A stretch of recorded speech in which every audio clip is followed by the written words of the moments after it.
When Red Bull signed experienced, proven race winner Sergio Perez as Max Verstappen's teammate for 2021, he was supposed to be the answer to all the team's problems after 2 years struggling for results with first Pierre Gasly, then Alex Albon. But it didn't go as smoothly as hoped, at least not initially, with just 2 podium finishes in his first 15 races, meaning Red Bull lagged behind Mercedes in the Constructors' Championship, with Verstappen too often left on his own up front. That's all changed recently. Perez has hit form with a hat-trick of third places in the Turkish, United States and Mexican Grand Prix. His timing is impeccable, not only supporting Verstappen's bid for the driver's title, but also Red Bull's Constructors' Championship challenge. So why did Perez struggle, what changed, and what role could he play in the denouement of the epic title battle as a result?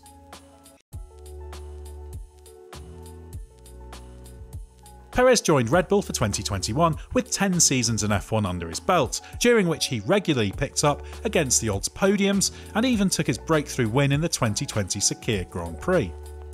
Out of a drive thanks to Racing Point, now Aston Martin, signing Ferrari refugee Sebastian Vettel to partner Edd Straw, he was the obvious choice once Red Bull realised it couldn't persevere with struggling Alex Albon. Like all the drivers who moved teams this year, Perez's adaptation was hindered by a lack of pre-season testing.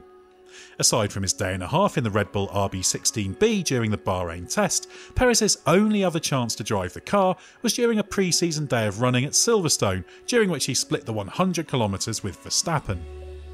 Given he had only that and some running in a 2019 Red Bull RB15, Perez went into the season-opening Bahrain Grand Prix weekend undercooked and suggested it would take 5 race weekends to acclimatise. Those first 5 events were a mixed bag. In general, the pattern formed of qualifying struggles followed by decent race drives. Rightly, Perez was following Verstappen's setup approach on the basis that it was a proven way to get the best out of the car, but adapting to an esoteric machine that is the most extreme manifestation of the high rate concept was proving difficult. As with his predecessors at Red Bull, Perez struggled at times with a pointy car that wasn't well suited to his style. Having driven well to finish 4th at Monaco, but only after qualifying a disappointing 9th, he admitted he was behind where he expected to be. Then came the breakthrough win in Azerbaijan. There, Perez did the perfect job for Red Bull, qualifying 2nd and running there in the race before inheriting the win when Verstappen crashed after suffering a tyre failure. The fact that Perez took the restart for the 2-lap mini-pre from pole position after the red flag created the conditions for Lewis Hamilton to make a big mistake, accidentally engaging the brake magic setting that winds the brake bias forward for tyre and brake warming purposes and going off at the first corner while challenging Perez for the lead. Perez followed that up with 3rd place at Paul Ricard after executing a strategy to jump Bottas. He appeared to have turned a corner.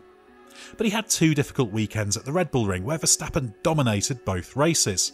Then things reached their nadir for Perez with a run of 3 failures to score in the British, Hungarian and Belgian Grand Prix.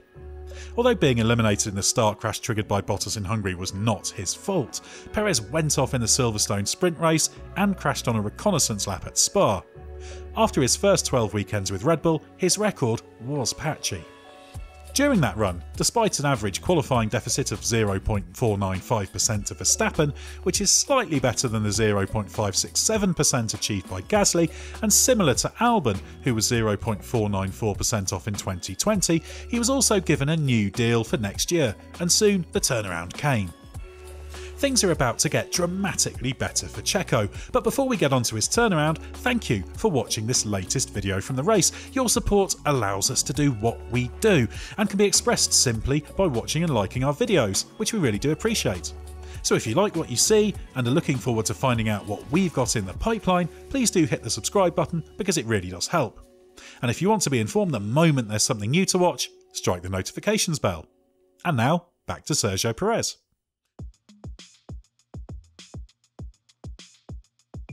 Perez's season really started to turn around at Monza. There he finished 3rd on the road, but was relegated to 5th at the checkered flag for exceeding track limits when overtaking Charles Leclerc. Although he qualified only 9th at Monza, it was a better performance than it appeared, because there he ran at the front in Q3 to tow Verstappen, with a majority of his 0.645 second gap to Verstappen down to the lack of a slipstream. He then had a strong race at Sochi and ran 3rd when the rain came, but stayed out too long and ended up 9th. So when he headed for Turkey, where he qualified 7th but came through to 3rd in the race, it could have been his 3rd consecutive podium. Perez followed that up with 3rd places in the United States and Mexican Grand Prix, with his qualifying deficit to Verstappen among his best of the year, behind only Imola and Portugal, where Verstappen made errors in both Q3 sessions. So what changed? Well, firstly, Perez was by now much more experienced in the Red Bull, having raced it for 3/4 of a season, but he also modified his approach a little, not deviating dramatically from Verstappen, but enough for the car to better suit his needs. Team principal Christian Horner feels that the progress has been there since the summer break, albeit with that improvement initially being masked before Perez's hat-trick of podiums. What has been critical in the last 2 races in particular is Perez's improvement in qualifying relative to Verstappen. His race performances have generally been good throughout the season, but too often he was caught up with the midfielders and fell away from the lead battle, meaning there were too many occasions when he was not a factor in the battle at the front.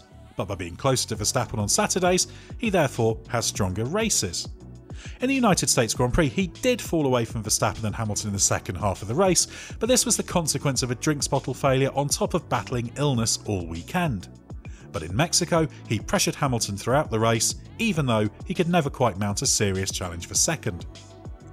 But what matters is that Perez now appears fully at home with Red Bull and more at one with the car, particularly in the corner entry phase for the slower corners, where the balance shift inherent in a high-rate car concept has caused him problems at times. By slightly calming the car, but without transforming it in an attempt to make it work in a window where it hasn't been developed to be at its best, he is able to be more committed to the corners in qualifying and be confident the car will be there under him. Although he needs to continue that form for a little longer to be sure he's cracked it for good, he's now in the sweet spot of being within 0.3 of a second in qualifying that Red Bull demands. What's more, he's now delivering at a level that predecessors Pierre Gasly and Alex Albon proved unable to do on a sustained basis. While his contribution of 52.8% of Verstappen's points total for the whole season is still not good enough, that's risen to 71.6% over the last 5 races. If he can sustain that level, then he will be the perfect number 2 to Verstappen. Perez and his opposite number at Mercedes, Valtteri Bottas, have the potential to play a decisive role in the World Championship battle in the final 4 races of 2021. If Perez can continue to improve his qualifying form and ensure he is consistently up there, it will give Red Bull more strategic options, while his run of form has already made a huge difference in the Constructors' Championship, turning a 36-point deficit 3 races ago into a gap of a single point.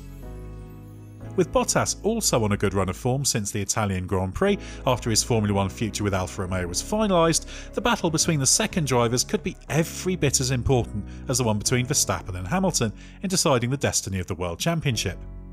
Both drivers will be available to cede positions to their teammate if required. Bottas has actually been emphatic about doing so, while Perez was equivocal about the possibility in Mexico, but was never in a position where that would have had to happen anyway. But after his difficult start and with a 2022 deal in his pocket, Perez will surely be happy to play the team game, especially after a Mexican Grand Prix weekend where he became the first home driver both to lead and finish on the podium in his home Grand Prix. Perez's resurgence is a positive for 2022 as well. He's confident that the comprehensive rule changes and resulting new car concept will give him the chance to influence the development of the car from the ground up, meaning he could be even stronger next year. Let us know in the comments if you think Perez will help Verstappen and Red Bull to the World Championship. And if you enjoyed this look at how he cracked it at Red Bull, make sure you like and subscribe.